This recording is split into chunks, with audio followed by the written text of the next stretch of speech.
We tend to live in an environment of sound bites. Because we have such a frenetic environment, we tend to solidify our thinking and then move on. And so we form thought paradigms which allow us to get through our lives, and we become a little bit too rigid in the way we view information. And so Beyond Neanderthal was conceived on the assumption that we have a blank piece of paper. Let's not start with any preconceptions at all. Let's see if we can research evidence going back as far back into history as we need to determine whether there were any clues which would point us in a direction of solving the problems which we have, or which we're experiencing in the world today.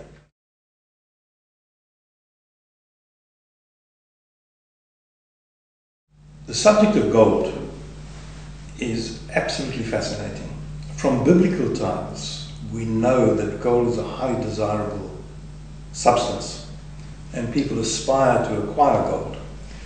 What I discovered the more I dug was that there's more to gold than meets the eye. For example, very recently, in fact it was this year, early this year, January 2008, there was a newspaper article which reported on an experiment that had been done by a group of scientists in Illinois, where they had taken a single strand of DNA and a damaged strand of DNA, and they had connected the ends of these strands of DNA to nanoparticles of gold. And what they discovered was that this DNA started to wind around itself, the two strands started to wind around itself. Eventually what happened was that a matrix was formed and a crystal emerged quite spontaneously from the solution in which this material had been placed. There are references in the Old Testament to gold being a biological stimulant. I think there's enough evidence to suggest that gold may be the physical catalyst of all biological life. If we know that there is a linkage between gold and biological life, one can think in terms of changing the way we look at agriculture and incorporating this knowledge into agricultural technology. I actually scoured the Old Testament looking for clues with an understanding a priori that there is a relationship between gold and DNA. And when you read the passages in the Bible with that knowledge, with the scientific knowledge of the 21st century, these passages take on a totally different meaning. The reality is that in the old days, going back to Sir Isaac Newton, he was the master of the mint in Great Britain, and he took England off a silver standard, which was effectively where they were then, and put the British Empire onto a gold standard. And what this meant was that all the gold in the British Empire was deposited within the vaults of the Bank of England, and certificates were issued to evidence that this gold was there. So the problem with that approach from a banking point of view is that you tend to have exaggerated booms and busts. Over the years, what happened was that the bankers started putting pressure to create a monetary system which was not based on 100% on gold. A very important development in the history of the gold standard was the establishment of the United States Federal Reserve system. That system was put into effect in about 1913, and ever since 1913 the proportion of gold backing behind the currencies that are floating around the world has been decreasing.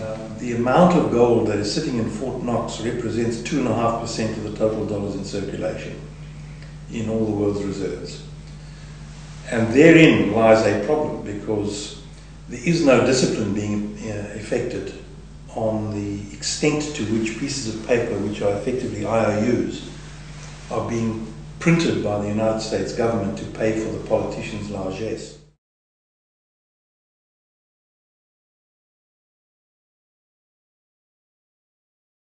The greatest physicist in the history of humanity gave up his job as a professor of physics to take on the role of the master of the mint, and spent a third of his entire life experimenting with gold.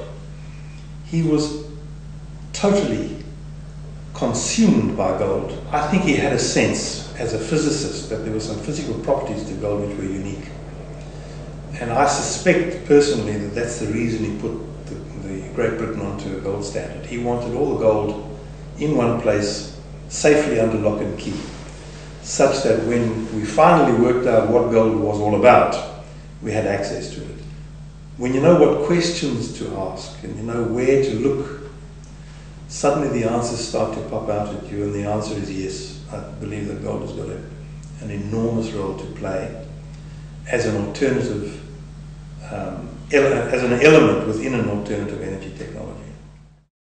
Because peak oil has passed, and because there is nothing underlying the economy to drive it, we are now experiencing problems in the world economy. And the ultimate problem is that nobody is looking at these problems from a holistic point of view. And Beyond Neanderthal looks at these problems from a holistic point of view. You can't just focus on the minutiae, you have to look at the big picture. And when you look at the big picture, the problems become soluble. When you look at it from an ant's eye view of the universe, it's impossible to solve the problems.